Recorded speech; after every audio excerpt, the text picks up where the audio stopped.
aquele tipo de explicação que tem início, começo, meio e fim, mas quando você olha na contramão não tem nem começo, nem meio, nem fim. Vejamos.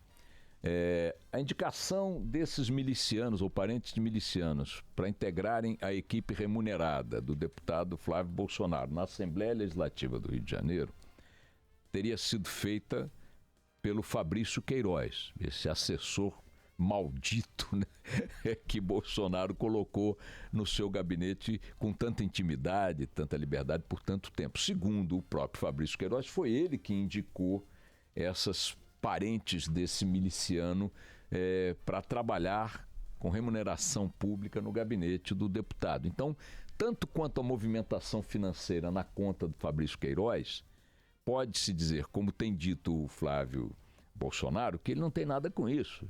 O Fabrício Queiroz é que tem que explicar o que fez com aquele dinheiro, por que fez, por que não fez. Ok. Então tem começo, meio e fim a explicação do Flávio Bolsonaro. E quanto à presença de parentes de milicianos na sua equipe, bom, mas foi o Fabrício Queiroz, tem que cuidar, então também, ok, tem começo, meio e fim. Como é que desorganiza essa lógica narrativa, essa explicação, em tese aceitável? Quando você vai e vê que o Flávio Bolsonaro, em 2007, por exemplo, fez um discurso na Assembleia Legislativa falando das milícias o seguinte, aspas, a milícia nada mais é do que um conjunto de policiais militares ou não, regidos por uma certa hierarquia e disciplina, buscando, sem dúvida, expurgar do seio da comunidade o que há de pior, os criminosos. Então, meu querido, vejam, se alguém tem esse tipo de filosofia, e é importante lembrar que o próprio Jair Bolsonaro também se referiu a grupos de extermínio na Bahia com admiração, querendo trazê-los para o Rio de Janeiro, também com esse tipo de cultura, esse tipo de entendimento das coisas, fica difícil acreditar que a presença de milicianos na equipe, ou de parentes de milicianos na equipe do deputado, na Assembleia, é uma coisa do Fabrício Queiroz. Fabrício Queiroz tinha muita autonomia, mas se quisesse botar, por exemplo, um trotskista na equipe do Jair Bolsonaro, do Flávio Bolsonaro, não ia conseguir. Então, quer dizer, olha, numa boa, supondo que o Flávio fosse um transatlântico e não se chamasse Titanic, ainda assim seria necessário constatar o seguinte, ele tem um baita de um iceberg na rota do senhor Flávio Bolsonaro e ele tem metido o pé no acelerador do navio em direção a essa colisão.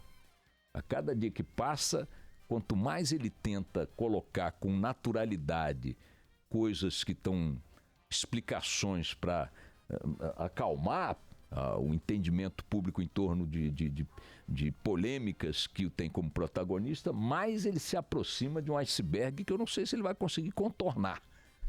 Porque eu vou te contar, vai arrumar confusão assim lá na casa do...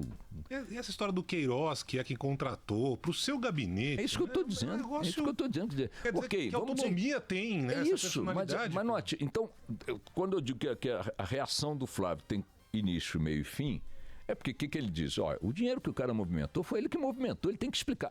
Tem começo, meio e fim, tá certo. É o cara que tem que explicar. Aí quando você começa a ver que o patrimônio dele variou, que o cara também movimentou dinheiro botando dinheiro na conta dele, que botou dinheiro na primeira-dama, botou dinheiro no Jair...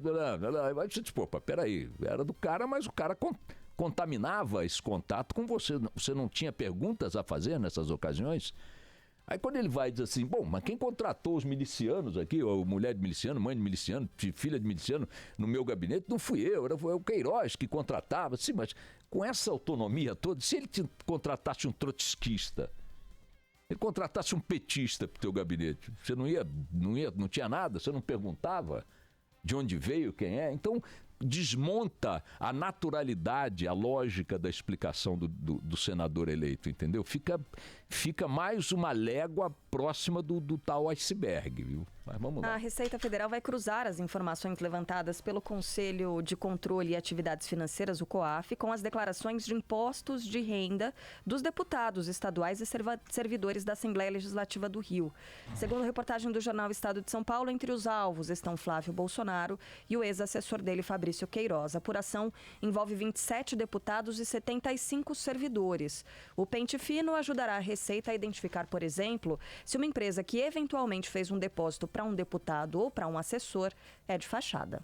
Bom, algumas observações bem rapidinhas. A primeira, reportagem no Estadão da Andresa Matais e do Fábio Serapião, hoje, da sucursal do Estadão em Brasília, dizendo que a Receita Federal, a temida Receita Federal, vai investigar essas movimentações financeiras sob o foco da sonegação fiscal, ok, do crime fiscal.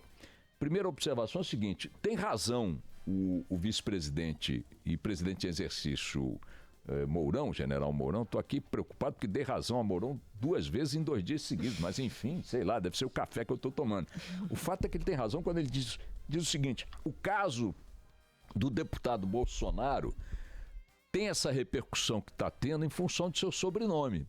É uma razão lúdica, verdadeira, né? Porque é o seguinte, é lúdica, porque é romântica, porque claro que é sobrenome.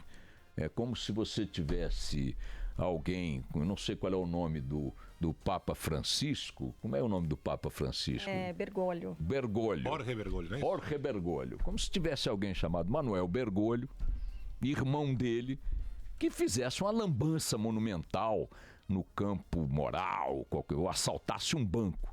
A repercussão de um assalto ao banco feito por um irmão de um papa tem natural maior do que feito por um assaltante comum. A repercussão de um ilícito ou de um potencial ilícito cometido pelo filho de um presidente da República tem uma repercussão maior. Claro que sim, que o sobrenome pesa, tanto quanto pesa positivamente na hora de elegê-lo senador. Né? Então, pau que bate, o vento que sopra para cá, sopra para lá. Então tem razão nesse sentido, essa razão lúdica, o general Mourão, quando diz que o Flávio Bolsonaro está pagando também nesta história o preço de uma repercussão que decorre de seu sobrenome. Ponto. Porém, preciso chamar a atenção para o fato de que a movimentação financeira de Fabrício Queiroz no gabinete do Flávio Bolsonaro foi menor do que a de muitos outros assessores de outros deputados estaduais da Assembleia Legislativa no mesmo período. E que sobre estes, de fato, é preciso haver a investigação tão rigorosa quanto e proporcionalmente mais rápida em função do volume de dinheiro movimentado. Tem gabinete que movimentou 40 milhões de reais, pô. Né? O Fabrício Queiroz movimentou 1,2 milhão. Agora, o ponto final dessa história, a cereja do bolo, é a tal da Receita Federal. A Receita Federal decide investigar os nomes citados pelo COAF nessas movimentações milionárias? Mas vem cá, não é essa mesma Receita Federal que inferniza a vida de brasileiros com salários regulares, renda média, nas malhas infernais do imposto de renda todos os anos, não fazia nada nessa área. Agora vai investigar. Parabéns, Receita Federal. Não é outra razão que te coloca no topo da cadeia alimentar do Estado brasileiro. Isso é uma eficiência impressionante. Olha, eu fico tão feliz de saber que temos uma Receita Federal assim, vigilante, sabe? Ela é democrática, ela é muito eficiente. Parabéns, viu, Receita, que você vai fazer isso agora. Rodolfo Schneider, nosso colega do Rio de Janeiro, diz o seguinte: Boixá, o Ministério Público diz que 4 deputados já prestaram depoimento. Dos 20, mais de 20, né, que são investigados, alguns deles já colocaram à disposição os sigilos bancário e fiscal. Bancário e fiscal à disposição para essa investigação. Ele diz o seguinte, que o Ministério Público diz que não está priorizando a investigação sobre um parlamentar especificamente, mas que a imprensa costuma ficar pela razão exatamente essa razão que você disse. Mas 4 já foram prestar depoimento. 4 já foram prestar depoimento, mas sabe-se pouco sobre essas movimentações, porque de fato não está se dando repercussão a elas. E algumas foram muito maiores do que as feitas por Fabrício Queiroz. Esse é um fato. E também, repito, a Receita Federal, que está aí sempre enchendo o saco de tantos milhões de brasileiros o tempo todo por causa de abobrinha, nesse tipo de escândalo, e em outros, hein? parece que lida com Santos. Vamos lá.